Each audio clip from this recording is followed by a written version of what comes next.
Welcome again to the lecture series, The Ascended Master Answered the Fundamental Questions of Life.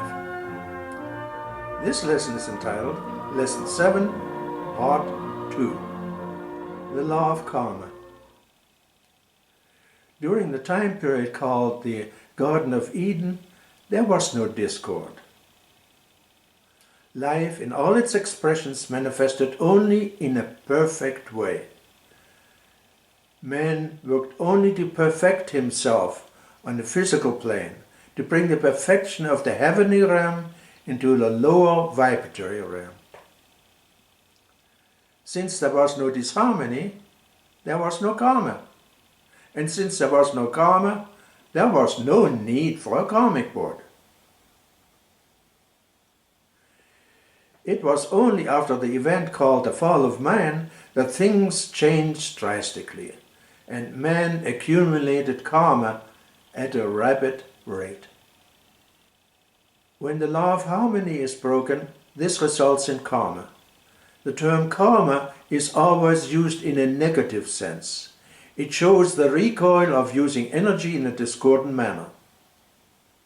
If we qualify energy in a constructive manner, we use the term accumulated good that is stored in your causal body. The law of karma is one of God's universal laws. It's sometimes referred to as the law of the circle, or as you sow, you reap.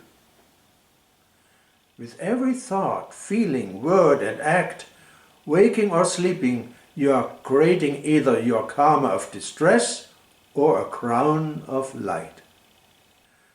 The law of karma was not intended as a threat of punishment of evildoers, but as an expression of the mathematical precision of life. That one must sow the seed of perfection in concise mathematical accuracy, that the reaping will be in exact proportion to the sowing. Karma acts in many places, determined by which body is the chief offender. For instance, the physical body performing acts of violence, acts of a physical assault for instance, releases a tremendous amount of misqualified energy that sooner or later attaches itself to the physical body. Likewise, acts of discord on the mental plane, such as crimes of mental cruelty, result in the mental element being charged with the vibratory action and stamp of the individuals. At some future time, these pressures return to the mental body. Individuals that perform acts of emotional cruelty charge the substance of the emotional plane with certain vibratory actions which will record in the emotional body of the individual. When a discordant vibration is emitted from an individual, the distance it covers before returning depends on the intensity in which it is projected. It obeys the law of the circle. And while it is absent from the aura of the individual who is responsible for its projection, it attracts to itself vibrations corresponding to its own rate, so that by the time it completes the circle and returns home to the original center, it is accompanied by a good number of the same quality of thought and feeling vibrations with which it started. Now, what is the karma of omission? There's the karma of commission and omission. Karma of commission means the use of energy in a discordant way, whereas karma of omission means to omit something that we really have been doing. For example, if a master has given a certain dictation that is recorded in some book and the lecturer puts this information in its own words but misinterprets the master's dictation caused by insufficient study and preparation, then this is an example of the karma of omission. When the Bridge to Freedom dispensation was given to the beloved Elmoria, the following warning was given to Elmoria. If the students do not return the energy of the dictations through study and application, you are creating karma, namely the karma of omission for them, and you yourself will have to make up that karma through application or by doing some constructive project. It was only after agreeing to this provision that the dispensation was granted by the Karmic Board. This is also the reason that the laws of life are given out very sparingly in the East by a guru. Now let us talk about the functions of the Karmic Board. The Karmic Board meets every year at the end of June and at the end of December, and has so for a long period of time. At that particular time period, petitions that may benefit the spiritual development of the human race are courteously heard. Petitions may be submitted by the Ascended Masters and by the students.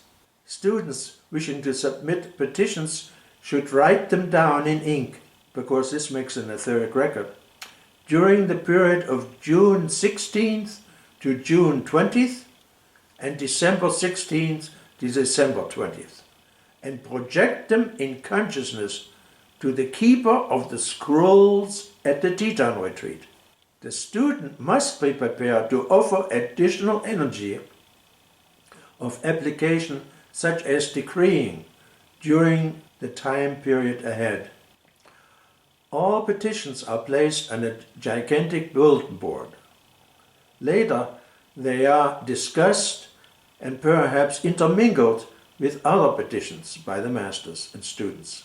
They will be acted on by July the 3rd and January the 3rd by the Karmic Board. Which petitions are given preference? Those that are backed by the largest amount of energy. Cosmic law may not be superseded except in exceptional circumstances. There must be a very good reason. The Karmic Board itself is subject to cosmic law as it applies to the planet. It does not have the prerogative to allow only Chilas to embody. The masses must also come in for spiritual development and mastery.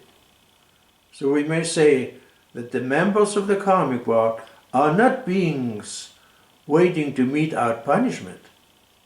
Their service to God is to find ways and means by which each soul can be given the greatest opportunity for spiritual progress, to balance its depth to life, to control energy, and to complete the goal of all life, the ascension. The tremendous fear and dread which the Orthodox world has induced in mankind concerning the day of judgment is unfortunate indeed, and without warrant. It is primarily built on the fact that very few individuals live up to their promises to the light, and therefore are their own judgment. The Karmic Board is a merciful body of helpful intelligences, not a scourge to punish the bewildered life stream. The members of the Karmic Board are Portia, goddess of justice, spokesman for the board, the goddess of liberty, Nada, the goddess of love, Pallas Athena, goddess of truth, Elam Vista, Kuan Yin, goddess of mercy, and the great divine director, who is the Manu of the seventh root race. To sum it up, man must learn who he is, must recognize that he is a creator, and as such he must become the master of all that he creates. As a creator, he must consciously control his thoughts, feelings, words, and actions on a daily basis. Cosmic law is a stern and impartial teacher. All creation is a self-conscious effort, and if the individual upon whom this great gift of life has been bestowed refuses to take the responsibility to do his duty, his experiences will prod him with misery until he does. The spiritual progress of each individual is strictly determined by self-merit. This concludes Lesson 7, Part 2. I sincerely hope you enjoyed it, and I hope we will meet soon again for Part 3 of the lesson. God bless you.